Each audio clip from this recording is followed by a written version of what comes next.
Hi, I'm Greg Jeffers, and this is the Flyoverland podcast. Well, it's a few days past Halloween, and that was the date in my book when nuclear bombs were supposed to start falling in the Middle East. Since we're past that, hopefully my crystal ball was broken, or is broken. If you don't know about my book, I published this in 2018, 5 years ago. I wrote it a few years before that, in which I projected that at some point Israel and Iran would get into it with a nuclear exchange in the Middle East and World War III to follow. Lord, I hope I'm wrong. And I wasn't predicting the future. It was a story that I wanted to tell about America's liabilities, our social liabilities. So, and I don't think we're out of the woods here by any stretch of the imagination. We've had a huge war in Europe. Ukraine's lost somewhere between 350,000 and 500,000 men. Russia's lost 50,000 men. That's not small potatoes, and I think that the American media has disgraced itself by not covering it. And I understand why. The people who supported this administration and the murder of 500,000 men in Ukraine, you've got blood on your hands. I don't know what else to tell you. That's the way it is. And the same is true in the Israel and Gaza saga. It's just governments are in the business of killing people. It's what they do. They are not moral entities. They are not moral actors. We are. This morning I listened to some ex-SEAL, now with the CIA, tough guy, and people were interested in what he had to say. What did this guy do for a living? Well, he flew around the world and murdered people at the behest of our government. That's what governments do. And everybody's very impressed with this fellow because he's a tough guy. I want to tell you about the real tough guys. I live in a neighborhood filled with tough guys. Guys who get up every morning, support a huge family, and do it without the largesse of the government. They don't got the American flag on their shoulder. They're not getting a big pension. They're not interested in killing people at the behest of anybody else. They're going to get up in the morning and make a good living, an honest living, and they're going to do it for 40 years or until they get screwed into the turf, and they're going to set a proper example for their children. Those are the real tough guys. Anyway, as we like to say, simplicity comes first. We've complicated our lives terribly. Our lives are terribly complicated, and it's making us mentally ill. We are obese, we're depressed, we're addicted, something's terribly wrong. But I noticed that amongst the communities out here, the intentional communities living in the Midwest and in Kentucky, not a big problem. Matter of fact, no problem. So there's got to be a reason for that. Anyway, I've got a few clips to show you. Let's talk about it and hang in there. Watch this. We've now created a life where an ordinary life is materially more comfortable than it's ever been. An ordinary life, you're going to get a good car, you're going to be able to have a bath every night, you're going to have a roof over your head, you're going to have pretty nourishing food, right? So materially, an ordinary life is terrific. But then we've put a snake in the grass. We've ruined paradise that we've built and our ancestors have built for ourselves by telling ourselves that actually, contrary to everything we hoped for, actually, an ordinary life is psychologically not good enough. It's not good enough just to drive an ordinary car and have an ordinary house and have an ordinary bath once a day and have an ordinary meal. No, that's not good enough. You need to be extraordinary. Become Mark Zuckerberg. Become somebody else, right? This is a kind of torture that we've imposed on ourselves. How have we made a life where the statistical odds of you leading that life, the 99% surety that you will lead that life, has come to seem like a humiliation and the wrong sort of life? This is setting yourself up for disaster. Now that's a great observation, except that he hasn't taken into consideration just how complex an ordinary life is for someone working in one of the, let's say, the American East Coast or West Coast urban environments. Most people would do well to try to simplify their life right where they are.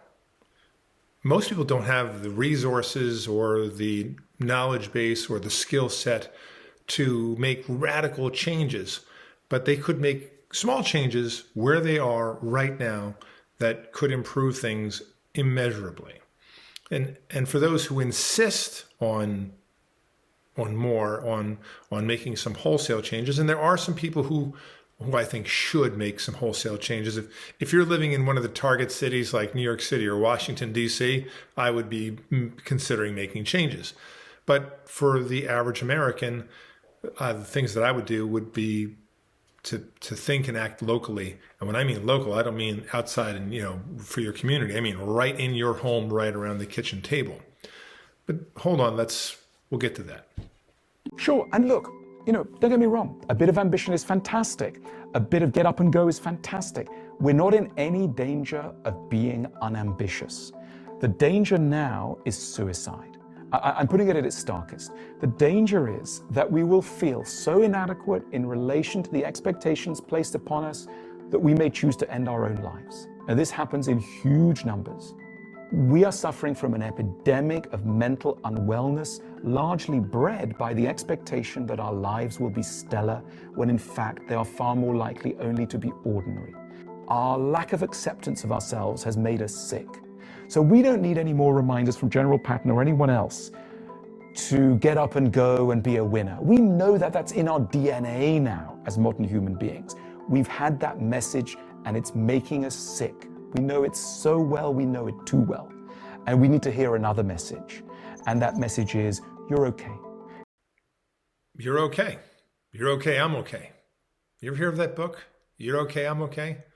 It's one thing to say things, these platitudes, you're okay. It's another thing to be okay. So if it is in your DNA, if you are going to do something drastic, you're going to, we did almost 20 years ago, we moved from the urban computer, cell phone, professional lifestyle to rural America. And it was the best decision we ever made. Of course, we made tons and tons of mistakes and could have made the whole process much easier. So I hear from a fair number of people who want to simplify their lives, and they come from two different camps. On the one hand, there are the environmentalist do-gooders, virtue signaling, crazy people who they're insane about carbon dioxide, and yet they've never put up a clothesline. And then you have the people of faith, right, who want to have a lot of children, they want to homeschool, and they want to separate themselves from the world. Those are the two camps that I hear from. The first camp, I've never seen them succeed. I've never seen them succeed for any length of time. I've seen them try, put in a year or two and then, declare victory and get the hell out of there, like we did in any number of wars, right? Declare victory and skedaddle. And then you have the people who do make it. Now, there's these two words that people like to use. They're going to go off the grid or off grid. And there's two components of the grid, right? You've got electricity and you've got water. Everybody thinks in terms of electricity. And I tell you this, if you're going to go live a simple life in a very remote location, worry about water. We can live without electricity. You cannot live without water. You can put in a solar array. You can just go completely off grid and do without electricity, but you cannot do without water. So that is one of the first things that you have to solve. But I tell people, if you have access to the grid, connect to the grid. You're not going to get brownie points at the end of your life before the Creator because you had a solar array on your house instead of a grid connection. You don't have to have all the mechanicals in your house, like an HVAC system. We don't. You don't have to have, a lot of luxuries that if you can live without them, then go ahead and live without them. But I will tell you that it's a lot easier to run a life in a remote location with electricity than without it. Worry about water. And the reason a lot of these people want to live in these very remote locations is that they can buy a piece of land for very little money. I understand that. If that's what you want to do, it's not something that I would recommend. There are plenty of communities right here in the Midwest, in sparsely populated areas that are not terribly expensive that you can nestle under. But if you insist on going deep into the woods in Alaska or northern Canada or Montana, and you insist on going off grid, have at it. I would tell someone, if you have access to the electrical grid, connect. Make sure you drill a well. If you want to get off grid for something, get off grid for water. Because you can live without electricity. You cannot live without water. And I'd like to repeat and emphasize that there are lots of communities out there right now, groups of 5 or 7 or 10 families who are living like this, that you could nestle right into their community if you're the kind of people that can get along with others. If you can play nice and get along with others, that's the better route. Now, if you're some kind of loner, perfect, you're not good for a community anyway, so go live deep in the woods and do your thing. What I tell people is to please keep in mind that this is not a vow of poverty. There is no nobility in poverty. We encourage prosperity. Yes, come here, simplify your life, live on a larger piece of land than you would in the suburbs or in the city. Yes, have a garden, have a milk cow, have a sheep herd.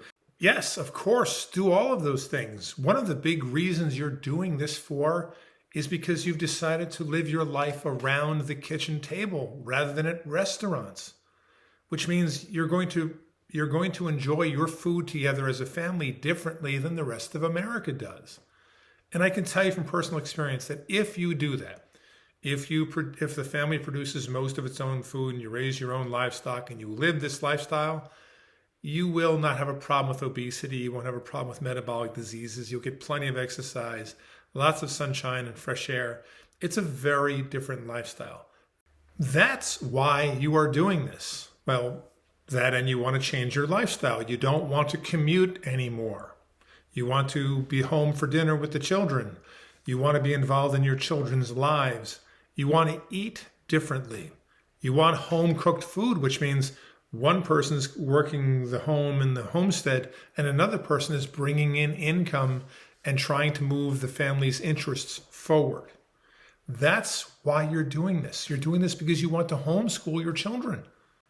You know, somebody recently asked me if we were preppers. Well, not as such, right? We're not preparing for the end of the world. Yes, we believe in living providently, which means we prepare for next year and the next generation. We're concerned with making sure that we have emergency money, food. We're ready to go for a full year, and we're preparing our children for their adulthood. That's what we're doing here. Unfortunately, YouTube is populated with a bunch of channels. No other way to say this. They're produced by crazy people who are virtue signaling and want to sell content.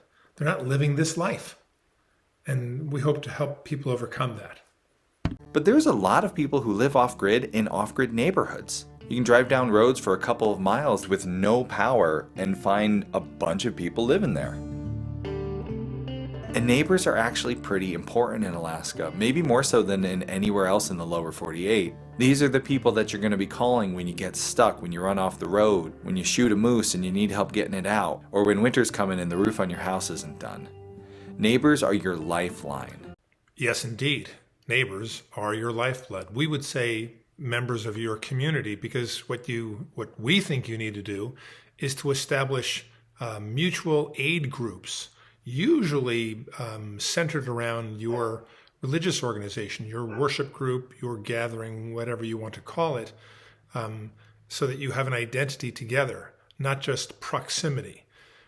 Community and proximity are not the same things, and while you might have relatively good neighbors, it's much better if you are a bit closer than that. And although our closest neighbor was 3 miles away, we tried to make a point to contact them, meet them, talk to them. And this neighbor, John, he and his family have been living at their off-grid homestead in Alaska for about a decade. In his time, he's seen a lot of people come and go, a lot of broken dreams. He actually wrote a book, A Practical Guide to Off-Grid Living in Alaska, because he saw so many families failing and breaking apart after trying to live off-grid in Alaska, and he wanted to try to help. And I think I noted this in the book too, like a lot of the people that come out here leave divorced.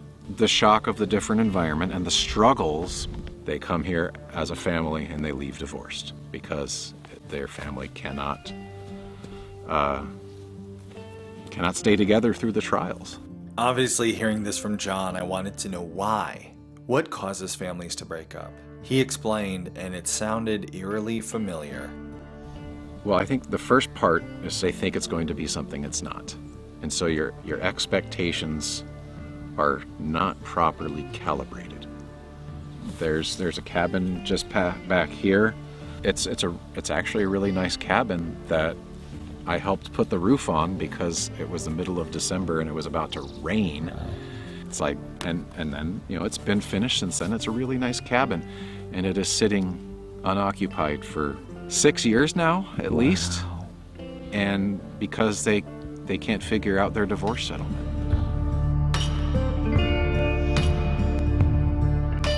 So the property hasn't been listed for sale or anything because there's neither one wants to give it to the other, I guess.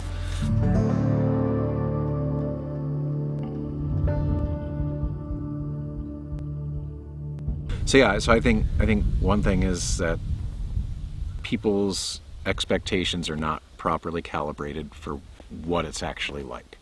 The TV that I have seen makes it seem like everybody thinks they're going to come live off the land. Everybody thinks they're going to get a moose every year, going to max out on fish every year. And some years we don't get any wild berries at all. The weather's not right. No matter what, you can expect something to not be there in a given year. I think people get the impression that you can just come up here with a box of bullets and you've got your moose and you're set. And it's not that way.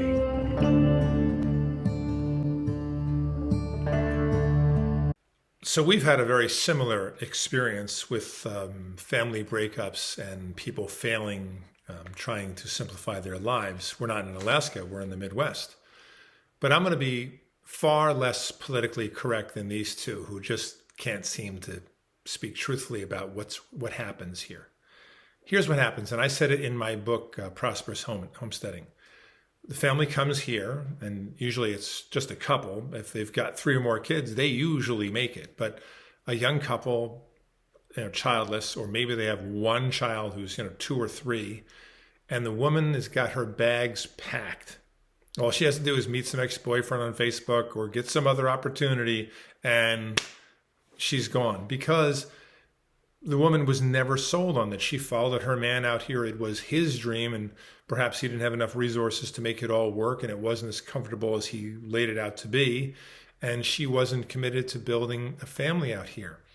All right. So what I'm getting at here is that this is an environment for people, in my opinion, who plan to have children and are going to build their lives around their family, right? They're going to build their lives around the kitchen table.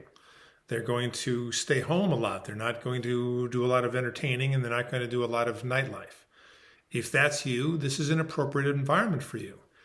So here's a clip of a family who, on a very tight budget, did pull it off, did make the transition, dug in, and pulled it off.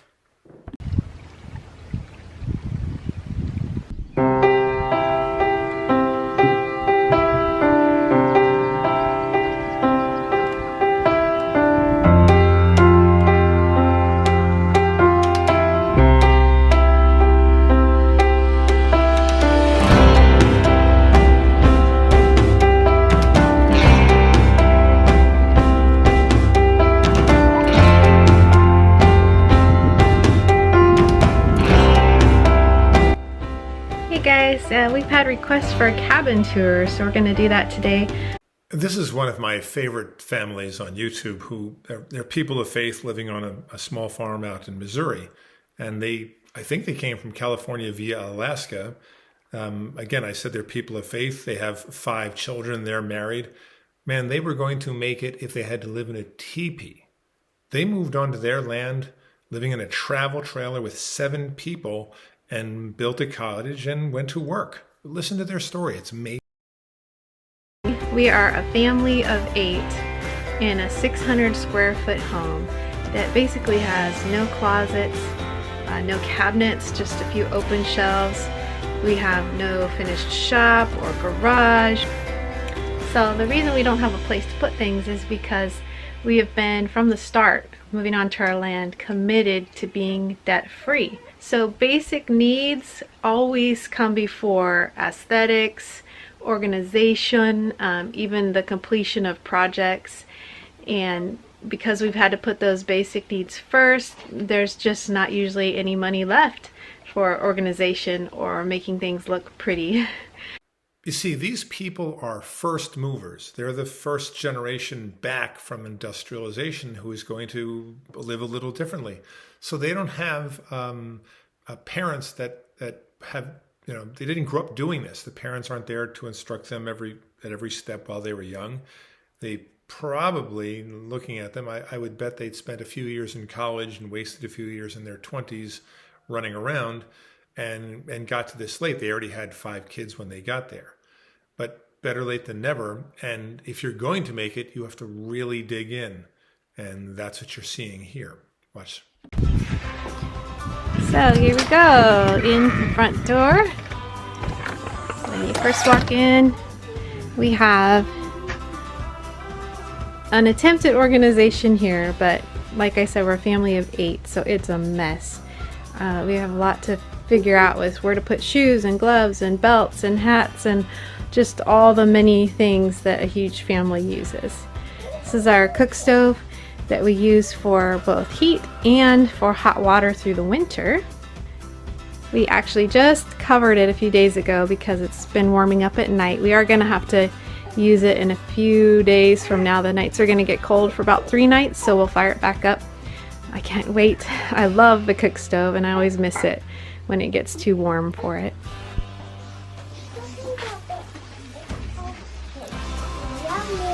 Whoa, look at that hair. Here's a crazy hair, don't care.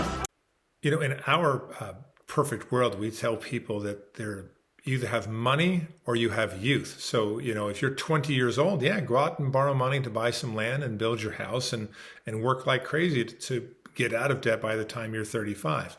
Or you've had success someplace else in life and some economic success, and you were able to make the transition with your resources. No man's land is when you are already in your 30s and you don't have any money and you're going to try this. It's a very tough reach. Some people do make it, but it requires fantastic discipline and a bit of luck in that set of circumstances. So for the past 3 years on our land, through the winter time, I just use these pots up here, big old pots, and I put them down on the burner, and that's how I heat up hot water for baths, for dishes, for anything we need hot water. So then we move over to the kitchen area, and it pretty much always looks like this: mass dishes. That's what I get to tackle every morning.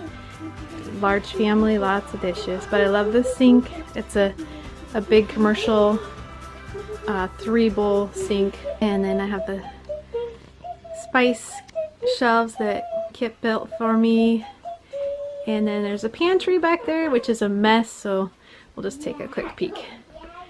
It needs organized big time, but I love having at least a little bit of shelves in here. I can't get very far back here to show you the rest of the kitchen here, but this is just a Craigslist old hutch that we found, and then we kind of did a makeshift little counter area and open shelves above to kind of finish off the kitchen area here. And that's where we have our little water station, our Berkey filter.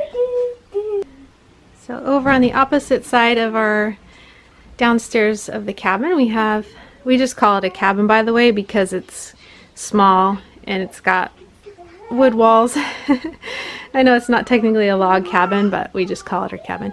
So this is our dining area slash office slash homeschool area. Over on the other side is our living room slash music room slash library. So going up the very middle of the downstairs here is our stairway. We have a half loft up there. We'll go up there in just a minute. Okay, so it may be weird showing our bathroom, but I'll be quick just in case anyone's interested. It's definitely a unique bathroom. This is probably the most unique part of our bathroom. We use a Lovable composting toilet. This one was custom built by my papa, my dad, And he put a little built-in spot here for the sawdust right beside the toilet, which is really nice. My dad also custom built a little nook here that's got a mirror and a cabinet, and this is where our sink is.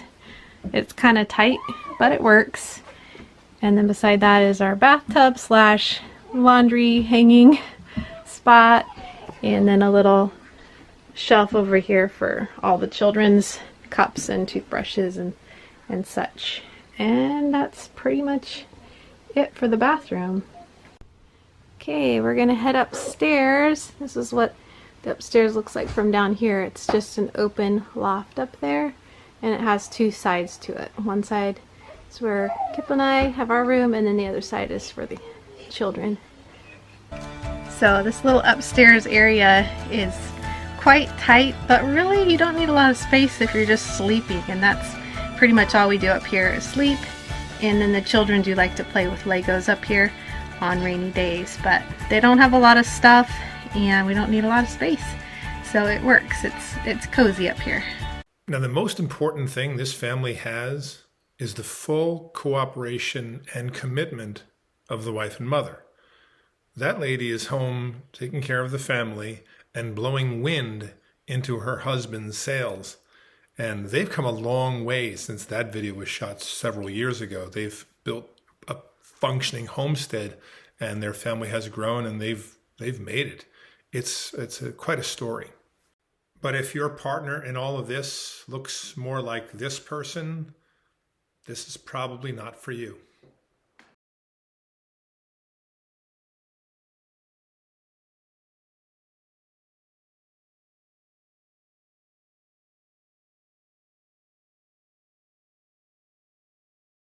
I hope you will accept this in the spirit in which it is offered. I have been at this for many years. I've seen a lot of people come and go.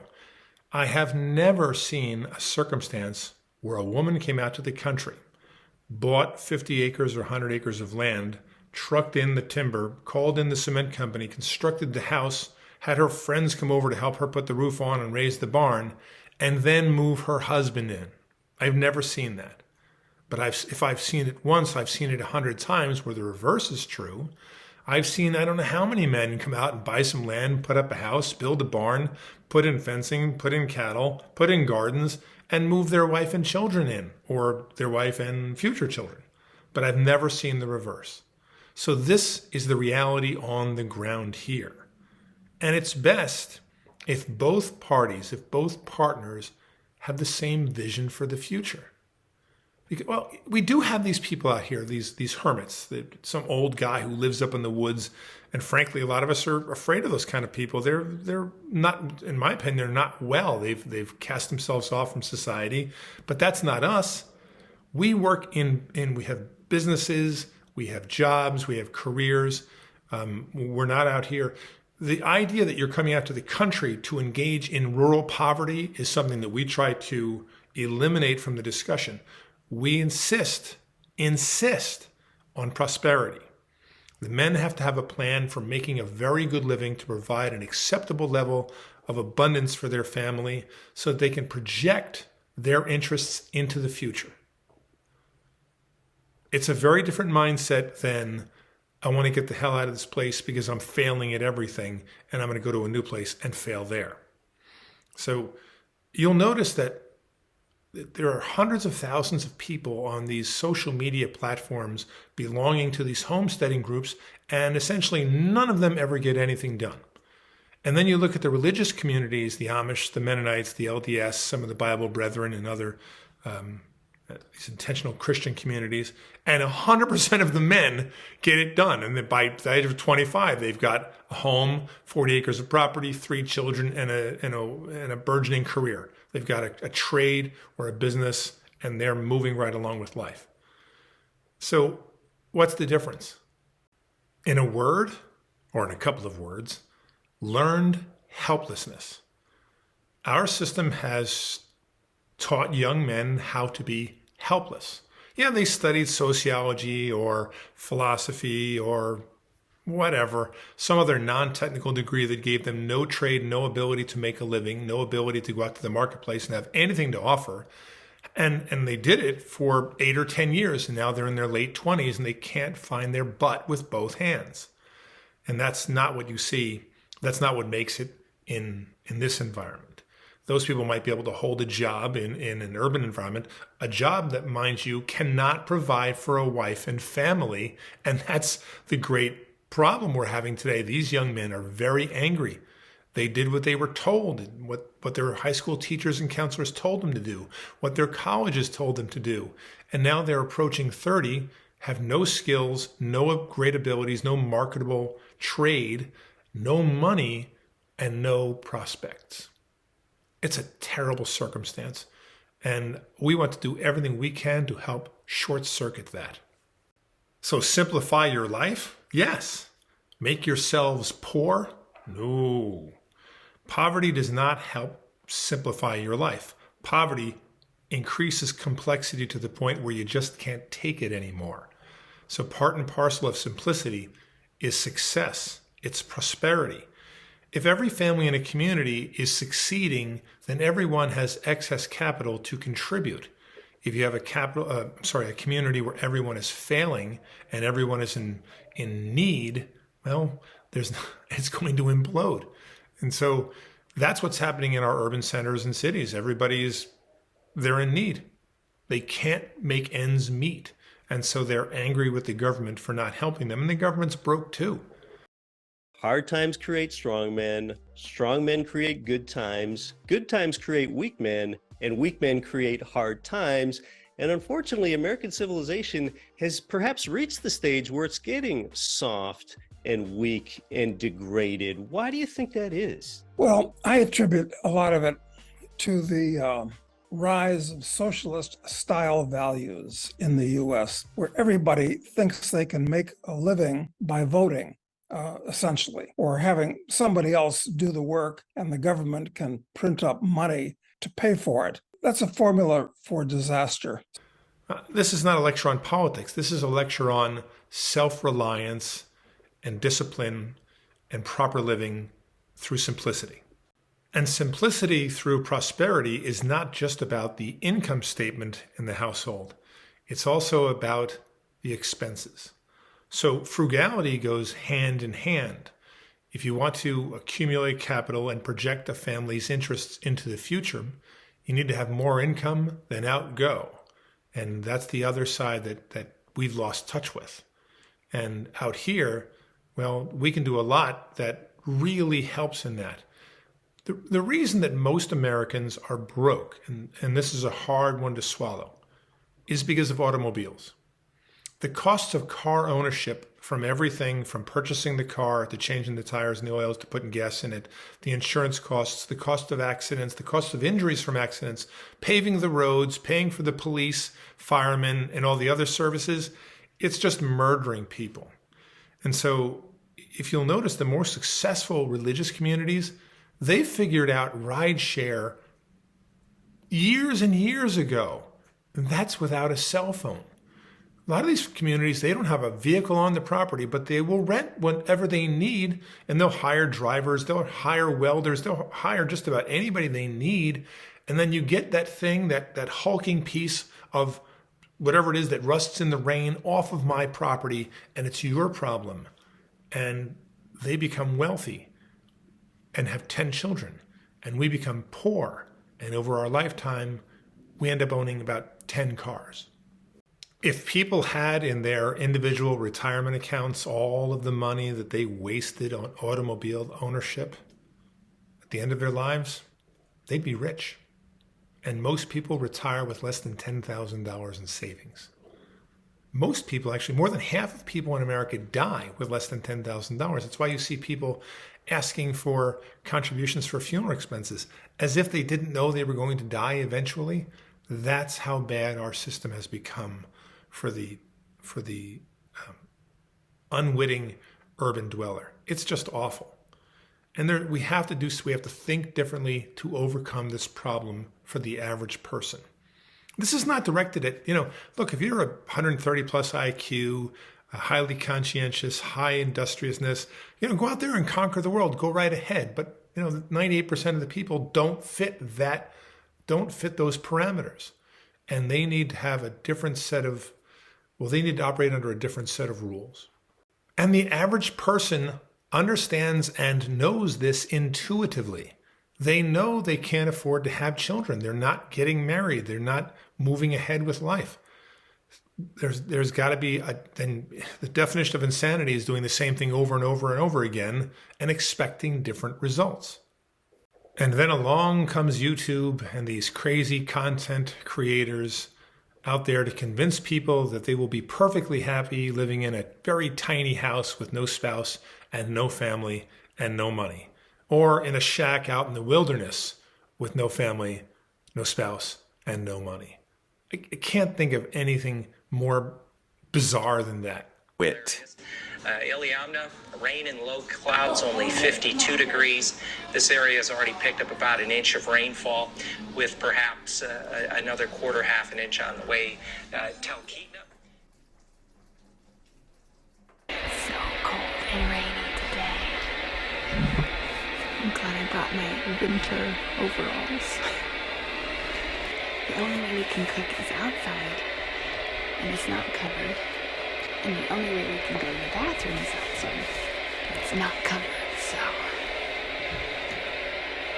we're gonna try to fix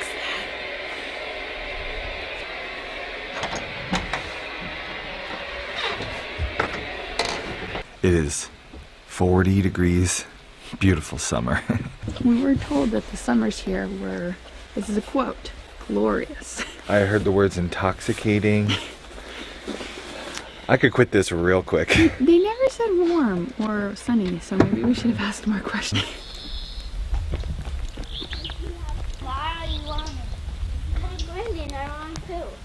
I remember talking to Gridlessness. That's right. Going out and building a cabin. It's not a fun imagination. About off-grid life, and them talking about how, you know, they started off camping, and as problems would arise, they would just Fix them and improve situations. And as things kind of came up and we're like, wow, we really got to deal with this, we dealt with it. So, and now I understand what that means, because you might think like, guys, you know it's going to rain, prepare for rain. That's our cooking station. And there's no tarp above it. When we arrived, there were so many problems that we had to address, like no source of heat in the cabin, no source of working water for the cabin, right? These were the top priority. So worrying about the rain... When it wasn't raining. Just, well, Here we we didn't. are. So now today it's raining and we want to make breakfast and go poop in our open concept outhouse. And, well, we get to set this up in the rain today. So we've... The deconstructed. A deconstructed cabin. Today we're going to hang some tarps in the rain and then cook breakfast. So this is an off-grid, no electric required oven, stove, grill, cooktop. There's your oven.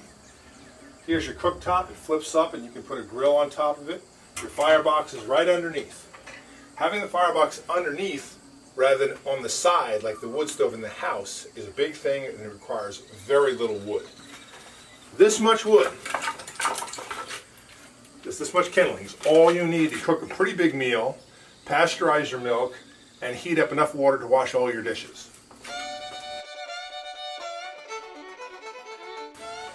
I've got my Amish fire starter handy, which is a corn cob dipped in a little bit of kerosene, knock the excess off.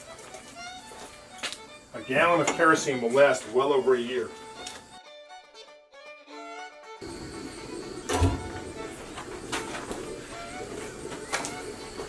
Come back in 10 or 15 minutes and you are ready to cook your breakfast.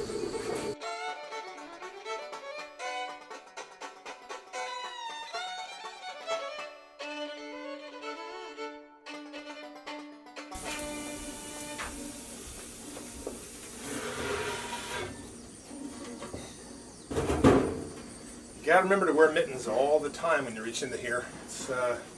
It'll fool you into thinking it's not hot. This tin top handle is not that hot. The water's plenty hot. So that's good to go. Now I'll show you how to put your grill in.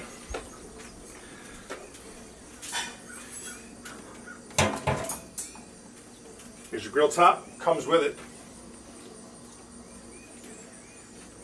This opens the floor to the cooktop. It's not perfectly convenient. You get into the slot, and then you need a piece of wood or something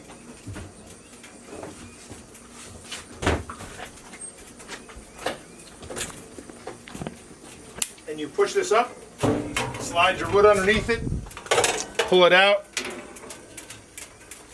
put it back in, put your cooktop up, put your grill on, and then remember not to touch things. There's your grill. And you can fire it to wherever you want to. And this damper works very well for not burning things to death. If you push the grill all the way in, you can close the door, turn this down, and if it was a big flame before, it'll be a small flame without burning your meat. It's very handy. If you don't have electricity and if you don't want to waste money on propane and charcoal, and if you have a lot of firewood, we have endless firewood. This thing is the answer. But since I'm not going to grill now, I'm going to take this out and put it back down. Show how I do that. I just slide it out, put it on the ground, get a hold of this doohickey up here, pull it down to my wood, and this plate weighs probably 20 pounds. The rest of the thing, I don't know if the whole thing weighs 50 pounds, but that plate alone weighs about 20 pounds. Push that up, let it down, and there's your cooktop and your oven and your firebox. And this thing's been sitting outside here for years with no ill effects. I can't say enough good things about it. And the temperature is never going to be dangerously cold. Don't forget, we're only here for the summer, so we don't need to think about heating for the winter time in our off-grid cabin. That said, we wanted to make sure we were always comfortable. So we found a safe-to-use indoor propane heater. We figured we would get that just to have as a backup to warm the place up, make it comfortable on those chilly mornings. I went to fire up the heater and I couldn't get it to work. I pushed the button to start the pilot light, and that took, but then the flame wouldn't catch. So, of course, I did what any good dad would do. I messed with the knobs, pushed a few buttons, flipped it upside down once or twice, and looked at the bottom of the thing. Yeah, I couldn't get it fixed.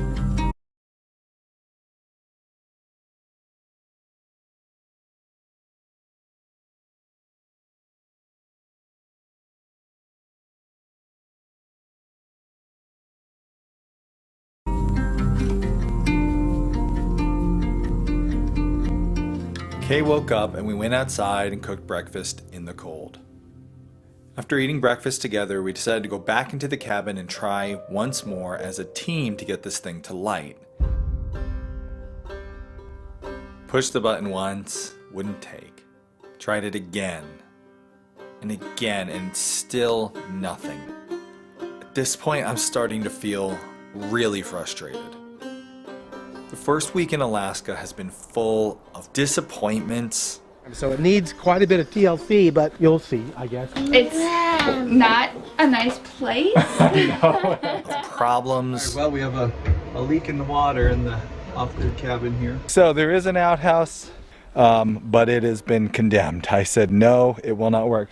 Add to it this awful cold, wet, rainy weather. I feel like we're hitting a bit of a wall right now. Oh yeah. And now I can't get our one source of heat working in the cabin. I said to Kay, that's it. I'm done. Say the word, let's go home. Kay packed our insulated overalls. And Our winter overalls. good thing, because Because it'll keep us dry, our jeans dry. Because we won't be able to dry anything on the line. Not that we oh have my one goodness, out we there. can't even dry these clothes. No. I'll have to hang them up inside. So. Now, the wife and mother here is a farm girl. She grew up on a farm hand milking cows. They already have 4 children. The odds of them making it are pretty high. But most people, certainly most women, will not put up with this set of circumstances for very long. And if you did a little research or spent a little time preparing, you would have the proper tools you need to be able to cook in the rain, like this. So the simplest, most primitive, least moving parts stuff is what you want. You know, propane heaters and propane hot water makers, yuck. They may work, they may not. They may necessitate a drive to town when it's 40 miles to the nearest town if you're living out in the wilderness of Alaska. That's just unacceptable.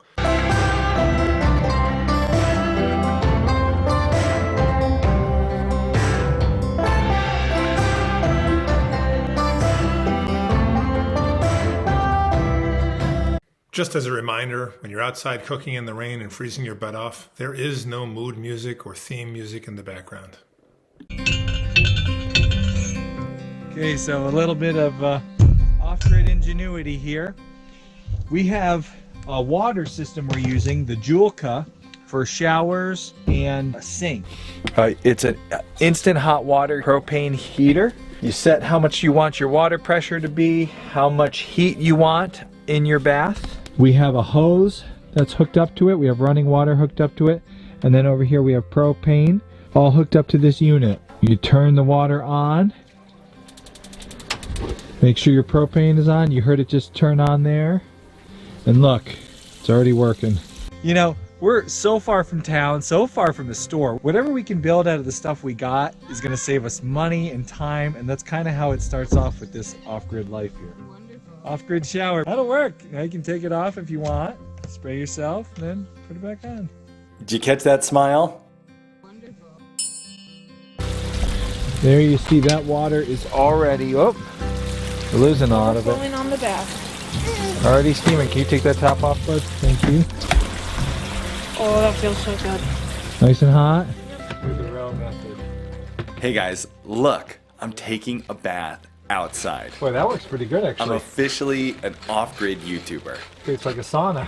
Look out, thumbnails of people bathing in the woods. Here comes Ost.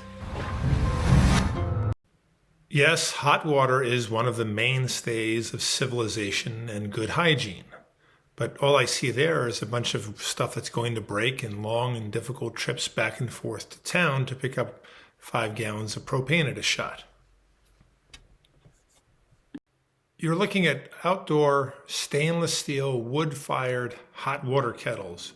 You can get them in 35, 45, and 55 gallon sizes. You fill them up with water. You build a fire, a wood fire underneath, and you come back in half hour to an hour and you've got bath water, dishwater, laundry water, whatever you need. And you can fill it up several times on the same fire.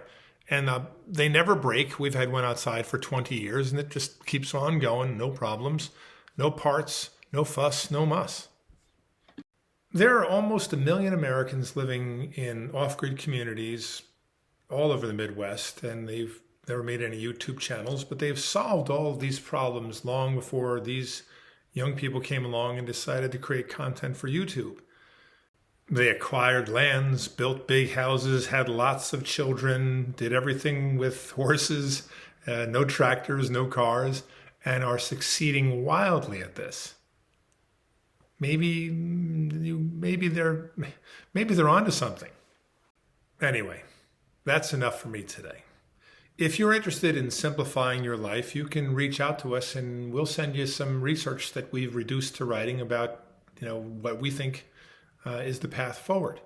If you're interested in living in, on a small farm or in rural America and building communities, you can find us at, our email is AmericanQuakers@proton.me, and I'll post that down in the comments.